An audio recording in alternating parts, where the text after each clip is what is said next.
Shalom rekan pendoa, senang sekali di minggu ketiga Prapaskah ini kita bisa kebaktian doa sama-sama lagi. Kita rindukan hati kita terus disiapkan untuk menyambut Paskah. Sekarang mari kita rindukan diberkati oleh kesaksian dan firman Tuhan malam hari ini. Kita nyanyikan sebuah pujian Karena Kita.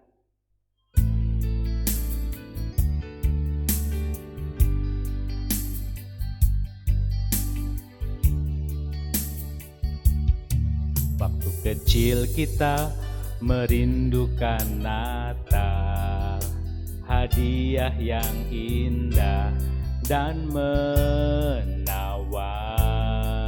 Namun tak menyadari seorang bayi telah lahir, bawa keselamatan untuk manusia.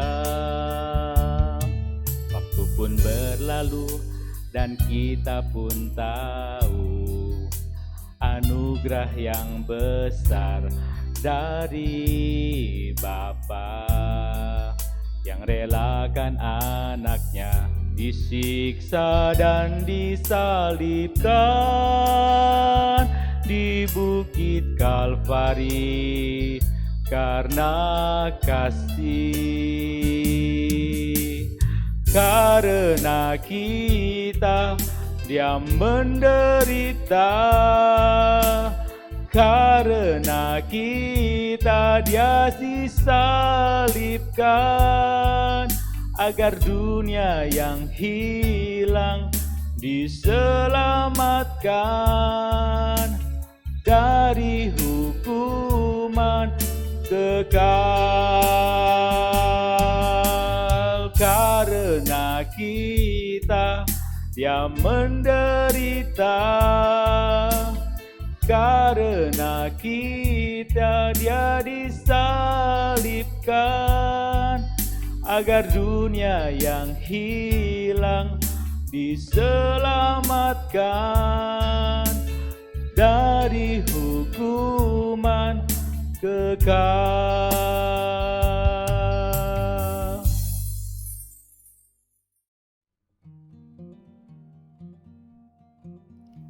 Ketika saya kecewa pada Tuhan, justru Tuhan menunjukkan belas kasih-Nya kepada saya. Pada tahun 97, saya mengalami kecelakaan, sehingga saya tidak dapat melihat mata kiri saya. Tetapi bos saya berkata bahwa saya adalah orang yang diberkati Tuhan, karena keponakannya juga mengalami kecelakaan.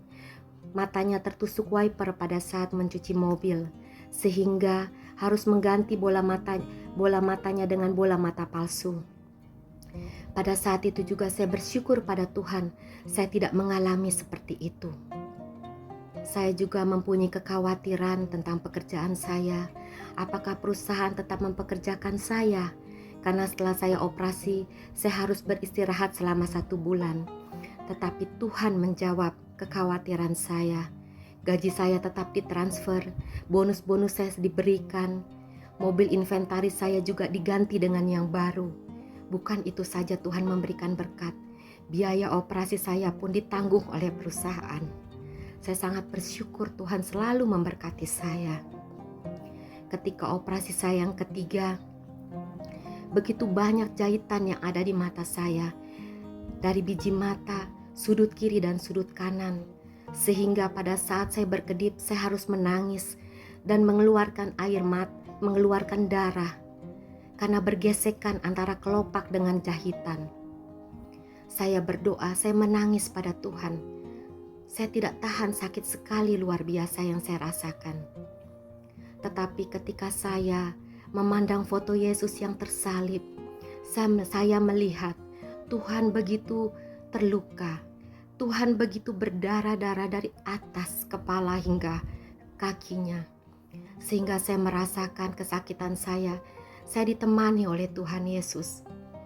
Kalau Tuhan sudah begitu sampai berdarah-darah, bukankah penderitaan saya hanya kecil? Karena saya berdarah pada saat mata saya berkedip dan bergesekan dengan benang. Kalau saya selama 24 tahun ini dapat melihat dengan satu mata saya. Dengan satu mata saja, saya percaya selama Tuhan memberikan saya umur yang panjang, Tuhan selalu memberkati mata saya untuk dapat melihat, beraktivitas. Saya bersyukur pada Tuhan bahwa Tuhan tetap mengasihi saya. Terima kasih. Amin. Terima kasih Bu Sisil yang sudah bersaksi. Saudara, hal yang paling menarik perhatian saya dan memberkati saya adalah ketika tadi Bu Sisil menceritakan bahwa setiap kali beliau kesakitan saat mengedipkan mata, Bu Sisil mengingat salib Tuhan Yesus. Jadi Bu Sisil mengkaitkan penderitaannya waktu itu dengan penderitaan Kristus. Saudara, yang dilakukan oleh Bu Sisil ini bukan hal yang asing. Rasul Paulus dan para penulis Perjanjian Baru lainnya juga punya sikap hati yang seperti itu. Rasul Paulus misalnya bersaksi kepada jemaat Kolose bahwa penderitaan jasmani yang dialaminya saat itu di dalam penjara adalah kesempatan untuk berbagian di dalam dengan penderitaan Kristus demi kepentingan jemaat. Dan yang paling jelas adalah penulis kitab Ibrani, ya, di Ibrani 12 ayat 2, jemaat dinasehati seperti ini. Saya bacakan dari Alkitab LAI, terjemahan bahasa Indonesia sehari-hari. Demikian firman Tuhan. Hendaklah pandangan kita tertuju kepada Yesus, sebab Dialah yang membangkitkan iman kita dan memeliharanya dari permulaan sampai akhir. Yesus tahan menderita di kayu salib.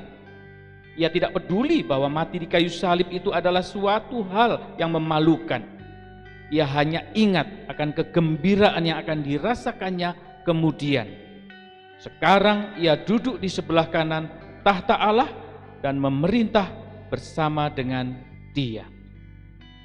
Jadi di sini jemaat Ibrani yang waktu itu menderita karena penganiayaan diajak menghadapkan, memfokuskan pandangan mereka kepada Kristus, yakni Kristus yang tahan menderita di kayu salib, dan Kristus yang saat ini sudah bertahta bersama Bapa di surga. Pertanyaannya saudara-saudara, mengapa kita harus mengkaitkan atau perlu mengkaitkan penderitaan kita dengan penderitaan Kristus? Izinkan saya menjawabnya dengan menceritakan kisah ini. Suatu saat ada suami istri, rumahnya terbakar hebat. Tapi beruntung di detik-detik terakhir mereka mampu menggendong anak-anak mereka keluar sebelum bangunan rumah mereka itu runtuh. Mereka berdiri di tepi jalan menatap rumah mereka yang hancur oleh api itu, sambil saling peluk, saling cium, dan bersyukur kepada Tuhan. Mengapa? Karena Bapak Ibu, walaupun mereka kehilangan tempat tinggal, mereka tidak kehilangan harta yang mereka anggap lebih berharga, yaitu anak-anak mereka. Poinnya saudara-saudara, selama kita masih merasa memiliki harta yang paling berharga, kita tidak akan hancur ketika kita kehilangan harta-harta kita yang lain. Pertanyaannya saudara-saudara, apa itu harta yang kita anggap paling berharga dalam hidup kita? Saudara-saudara, kita harus berani jujur. Harus berani jujur. Bukankah suami istri tadi suatu saat masih akan tetap bisa kehilangan anak-anak mereka itu? Atau sebaliknya, anak-anak itu bisa kehilangan orang tua mereka? Betul tidak? Saudara-saudara, apapun ya, siapapun orang-orang yang kita kasihi ya, tetaplah mereka itu termasuk harta yang rapuh, yang bisa hilang, masih bisa direnggut dari hidup kita. Tetapi Alkitab menegaskan, saudara, bahwa ketika orang berdosa seperti kita ini, ya, beriman kepada Kristus, menerima pengampunan dan keselamatan, maka Tuhan Yesus itu menjadi harta kita yang kokoh. Ya. Tidak ada suatu kuasa apapun di dunia ini yang sanggup merebut Kristus dari hidup kita. Yesus sendiri memberikan jaminan itu di dalam kalimat amanat agung itu. Ketahuilah, aku senantiasa menyertai kamu sampai akhir zaman. Melalui janji agung ini, seakan Tuhan Yesus mau meyakinkan kita, di dalam dunia ini kamu memang masih tetap bisa kehilangan. Entah itu kehilangan tempat tinggal, kesehatan, harta, pekerjaan, jabatan, atau bahkan orang-orang yang kamu kasihi. Tetapi kamu tidak akan pernah kehilangan aku. Tidak akan pernah. Saudara-saudara, kita harus ingat, Yesus ini bisa memberikan amanat agung dan janji agung seperti itu adalah setelah ia bangkit. Setelah ia menerima segala kuasa di bumi dan di surga. Dan kita tahu itu adalah buah dari ketaatannya menderita di kayu salib. Jadi saudara-saudara, ketika kita menderita dan mengingat penderitaan Kristus di kayu salib, kita akan ditolong untuk mengingat, menyadari lagi bahwa diri kita ini berharga di mata Tuhan, dikasihi Tuhan. Kita akan ditolong menyadari lagi bahwa Tuhan Yesus itu adalah harta kita yang paling berharga. Sebab itu saudara-saudara, di minggu Prapaskah yang ketiga ini, mari kita izinkan kesaksian Bu Sisil dan firman Tuhan malam hari ini untuk mendorong kita untuk belajar lagi mengkaitkan penderitaan kita dengan penderitaan Kristus. Supaya di tengah penderitaan atau kehilangan kita itu, kita tidak akan terus tergeletak, melainkan kita akan mampu bangkit lagi. Dan seperti yang dialami Bu Sisil, kita akan tetap bisa melihat dan mensyukuri hal-hal baik yang masih kita miliki, dan mata iman kita masih tetap bisa melihat bahwa Allah itu baik. Amin. Mari kita berdoa. Tuhan, terima kasih untuk harta yang indah yang masih Engkau percayakan di dalam hidup kami. Terima kasih untuk kesehatan, untuk sekolah, untuk pekerjaan, untuk keluarga yang kami kasih dan mengasihi kami. Dan terima kasih malam hari ini kami juga diingatkan bahwa Tuhan Yesuslah harta kami yang paling berharga, yang tidak bisa direnggut dari hidup kami. Terima kasih Bapa. Dalam nama Tuhan Yesus kami bersyukur. Amin. Saudara, sekarang mari kita masuk dalam doa-doa syafaat kita.